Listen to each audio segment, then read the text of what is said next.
What is up mga kabugoy? So for today's video mga kabugoy is tuturuan ko na naman kayo or mag-DIY na naman tayo ng sa ating NMAX 2020. So maglalagay tayo ng on and off switch sa ating dual contact. Sa ating dual contact gamit ang ano tawag nito, hollow switch. So before we start mga kabugoy, intro, pasok.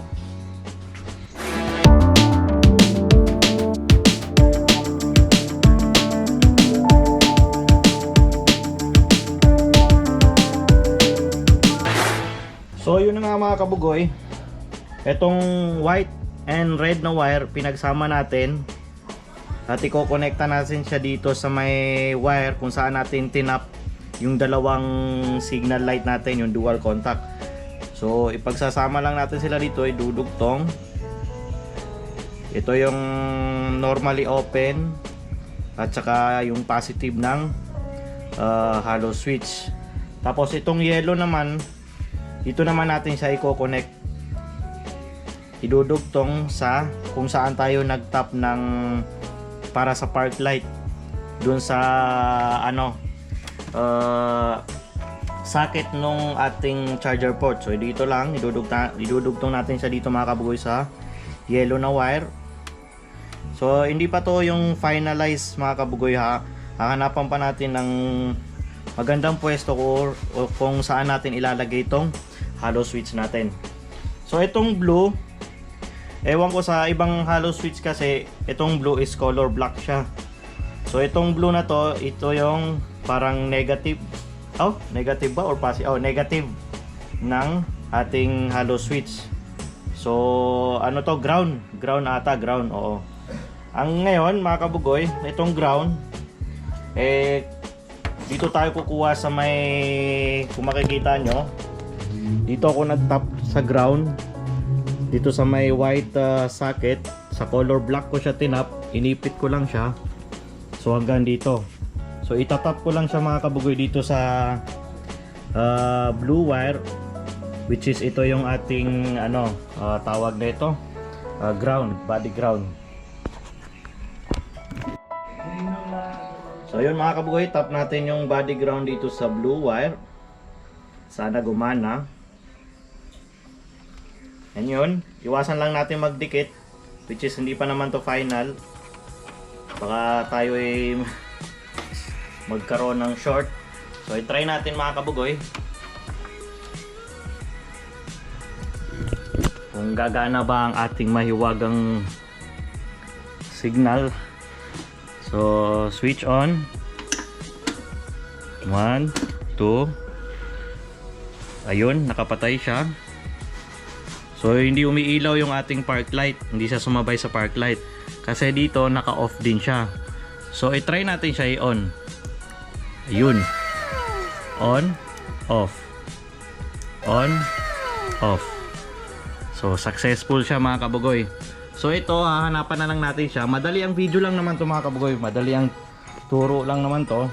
So hahanapan na lang natin siya ng pagpupwestuhan itong ating hollow switch, which is ang gusto ko ay parang dito ko na rin siya ilalagay sa kabila. Although may hollow switch na tayo dito, which is ito yung ating busina, yung stock horn at saka yung loud horn. So dito na rin tayo magbubutas.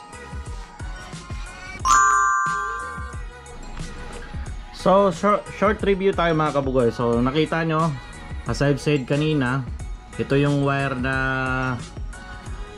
kung saan natin tinap yung dalawang dual contact natin. Itatap lang natin siya sa white and red na wire, which is ito yung normally open, yung white, at saka yung yellow is yung common. Yung yellow naman is tinap ko siya doon mismo sa may kung saan tayo kumuha nung una ng para sumabay siya sa park light dun sa socket ng ating charger port. So yung blue, ito yung ground. So kinonekta ko siya dito sa may socket na white dun sa may black wire kasi yun yung ating tawag nito, body ground. So yun mga kabugoy. So yun mga kabugoy, so dito ko na rin tatapusin yung ating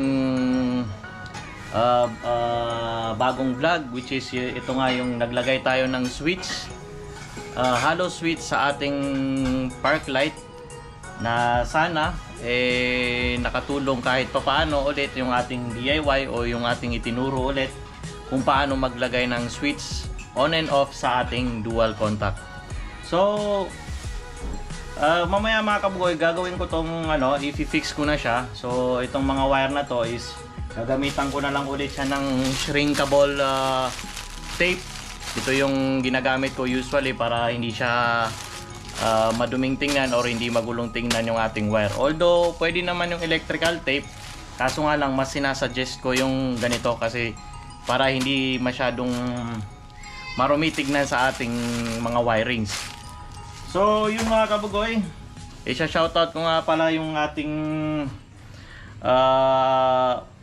magsha-shoutout ako kung saan ko nabili itong aking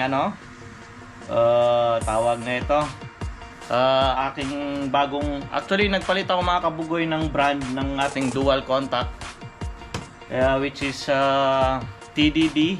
Ito yung TDD na dual contact. Nabili ko siya ng, nakalimutan ko magkano ba yon. Basta nabili ko siya kay Boss Jomer Mutya. I-search nyo na lang sa Facebook yung Facebook page niya, si Boss Jomer Mutya ng taga Davao. Doon ko pa siya binili. So mura lang siya mga kabugoy. So shoutout Boss Jomer Mutya. Salamat sa bagong park light natin.